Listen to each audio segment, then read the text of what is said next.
NSA has been doing massive amount of surveilling, capturing every keystroke on every iPhone and every desktop and every phone call and all fiber optic cable in the United States that they can without telling the FISA court about it. Declassified documents first obtained by the news outlet Circa show the FISA court sharply rebuking the Obama administration.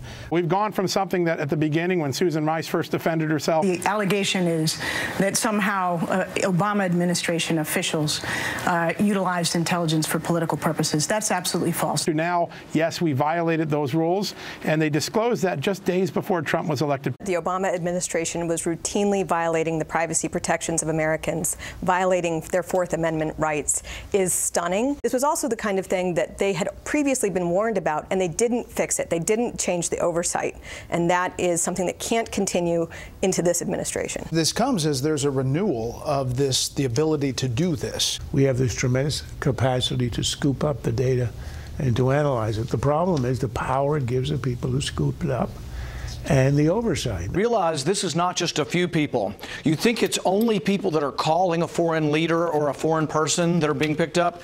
If you mention a foreign person in your conversation or in your email, so if anybody mentions the name Assad in an email, it's being gathered up. And so it isn't just communications with Assad, it's communications about Assad. So we're talking about millions and millions of phone calls and emails that are being gathered up and then being searched with no sort of control over the privacy of the American. Sure. We call this a backdoor way to sort of get at Americans' privacy without using a warrant, and I think it's a terrible program. I think basically giving the middle finger to the FISA court is outrageous, and the way they basically slow-walked this for years is outrageous. The FISA judges blasting the NSA's institutional lack of candor, adding this is a very serious Fourth Amendment issue. What's so glaring about the FISA court opinion is it actually says that they never actually adopted the compliance mechanisms that they were required to in 2011. So they were pretending they were complying, but they didn't even put a system in place for the oversight that was required of them. How can that happen? Clearly what we had was a defiance of the courts. For Americans out there, their issue of getting tapped or getting their information used by the NSA is problematic, is incredibly problematic. Senator, explain, if you will, for people who just over their coffee, their jaws just dropped. So if you're talking on the telephone and you mention Assad or you mention some other one of the words that is in the matrix that they're searching for, that will, there's then, a red flashing light on that phone call? Yeah, and realize it's not the old-fashioned wiretap where they've tapped your phone.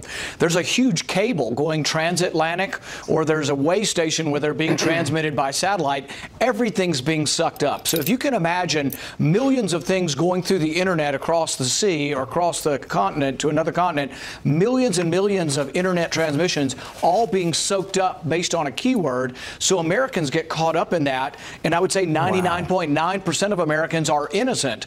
I'm all for going after people, even Americans, if you have evidence and you present it to a judge, but we shouldn't suck up everybody's phone calls and everybody's internet transmission.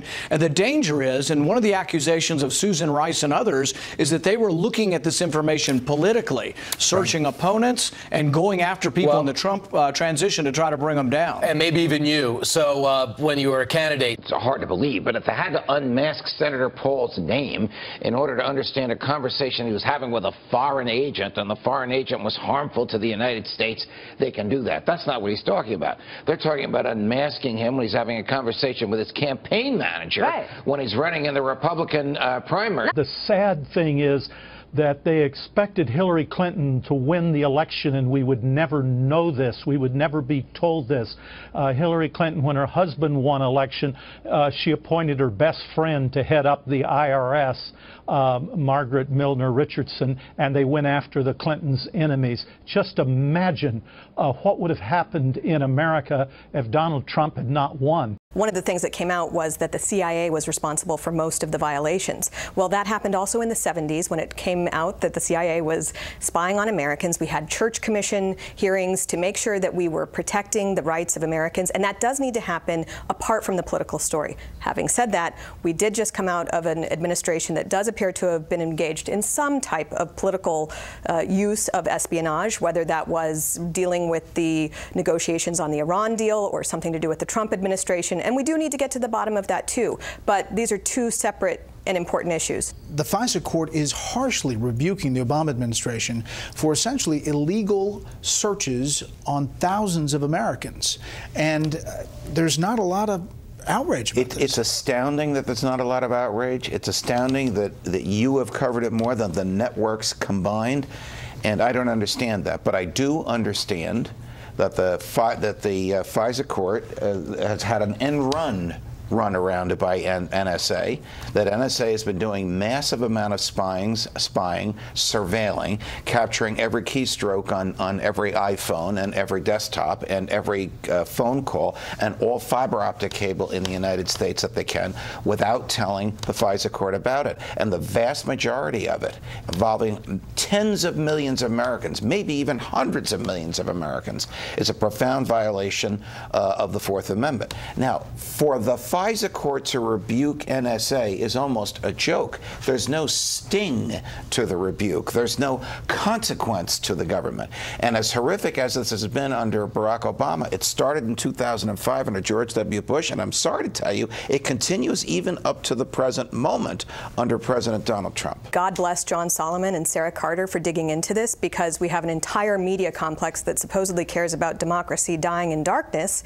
and yet when this ruling first came out, they accepted the sort of anodyne statement from intelligence agencies that the big news was just they were going to stop doing some email collection program that they'd been doing. And these are the types of stories that need to be dug into aggressively by many reporters to find out more about precisely what these violations were, who was impacted by them, and what is being done to truly correct it. As of a few minutes ago, however, Brett, this story had not been covered on the Washington Post, the New York Times, nor any of the 3 nightly news broadcasts on the 3 broadcast networks. I know how you guys like to do and ask questions. Even if these guys can't answer it, you try to make your point in these hearings with the question. And I think I picked up that with Trey Gowdy yesterday in this question to John Brennan. Have you ever requested that a U.S. person's name be unmasked? Yes, I have. Do you recall any U.S. ambassadors asking that names be unmasked? I don't know. Maybe it's ringing a vague bell, but I could not answer with any confidence. Do you remember what your last day on the job was at the CIA? What was the date? It was noon on January 20th when I gave up my responsibility as director of CIA. On either January 19th or up till noon on January the 20th, did you make any unmasking request? I do not believe I did. What's he getting at, Senator?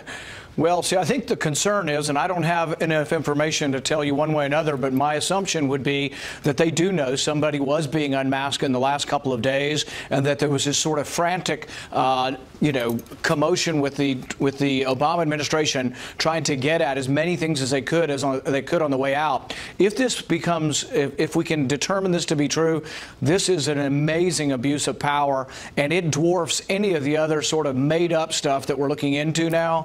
If the Obama administration was going after and targeting people of the Trump transition or others politically, this is an enormous story, and it will dwarf all the other stories. Senator, I know Trey Gowdy to the point we know Trey Gowdy, and he's as straight as an arrow and a great prosecutor. He wouldn't have asked that question unless he knew something.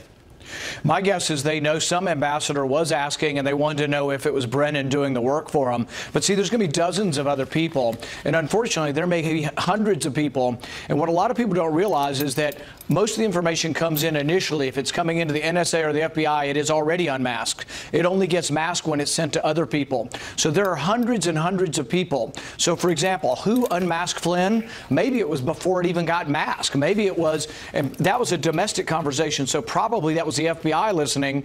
Do you have some people in the FBI who were loyal to the Obama administration or enemies of Trump who decided then to call up Susan Rice and say, hey, maybe you need to unmask this particular transmission because we think Flynn was talking to the Russian, foreign minister.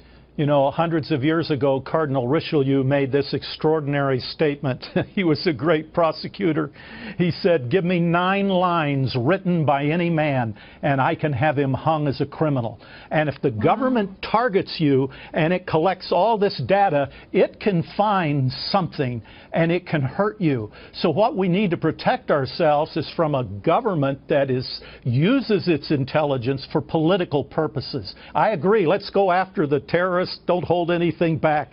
But let's not go after James Rosen because he happens to have a different political view than the person in power. So there's a lot of problems here with having so much power to listen to conversations, and that power can be abused. There's got to be amazing oversight on it. And some of these phone calls, frankly, we just shouldn't be listening to. No kidding.